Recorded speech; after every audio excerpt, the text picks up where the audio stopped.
Dinner was almost over when my mother raised her wine glass and said, "Italy's for those who actually contribute." The way she looked at me when she said it, like I wasn't even at the table. My sister didn't miss a beat. She smirked, swirling her cocktail like she'd earned it. "Just be happy we told you it all." I nodded, smiled, sliced into my salmon with surgical calm. "Thanks for the honesty," I said. That was the last thing I said before I excused myself, kissed my niece goodnight, and walked out.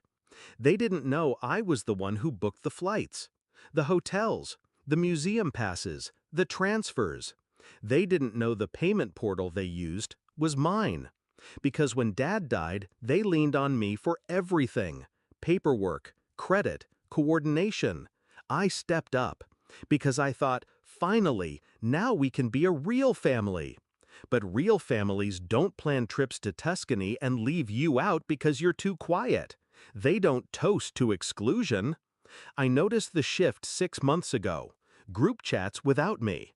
Calls that went dead when I joined. Dinner plans that somehow never included my name on the reservation. At first, I rationalized it. Busy schedules, miscommunication. Then my brother accidentally forwarded me a screenshot. A message from my sister: "Don't tell them about the trip until it's booked. We can't afford to split 5 ways." And there it was. They had no problem using my card. They just had a problem using my name. So I didn't argue, didn't ask to be included, didn't cry. I planned. First, I checked the itinerary. They were set to fly out Sunday at 6:10 a.m. Round trip, multi-city, 6 passengers, all of it under my login, all of it tied to my corporate rewards account. They used me, so I used what they gave me: control.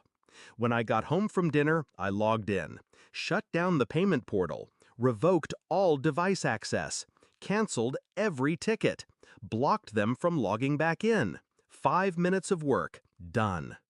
At 5:17 a.m., my phone buzzed. "Brother, we can't board. Call the airline." I turned over and went back to sleep. By 6 a.m., I had 7 missed calls. Then the first voicemail from my mother. Tight, clipped voice, controlled panic. "There's been some kind of error. They said the payment didn't clear. Can you check?" At 6:25 a.m., my sister finally cracked. "What the hell did you do? They're saying we have no reservation. We're standing here with bags and nothing." I got up, made coffee, turned my phone off. By 8 a.m., the group chat was a graveyard of accusations. They turned on each other. Who confirmed the flights? Who checked in? Who had the email? None of them did, because I had it all. They thought I'd be the quiet one, the one who pays and stays behind. But silence doesn't mean soft. Silence watches, waits, documents, and then it cuts clean. That afternoon, I sent one message. "Your flight was canceled under the same name it was booked with, mine." No response for 2 hours. Then, finally, my brother broke the silence. "So you sabotaged your own family?" I replied, "No, I just declined to sponsor one that didn't consider me part of it." They tried damage control. Mom offered to reimburse some of the costs, said it was a misunderstanding, asked if I'd reconsider. But I was already on the phone with the airline, transferring the reward miles to my solo account. 2 weeks later, I was in Florence, alone and peaceful. I stood on the Ponte Vecchio, watching the sun bleed into the Arno River, and for the first time in years, I felt weightless. Not because I'd won, but because I'd finally stopped waiting for people who never saw me as family unless I was footing the bill. They wanted Italy. They got a gate number and a cancellation notice. I wanted respect. I got clarity. Revenge wasn't in the sabotage.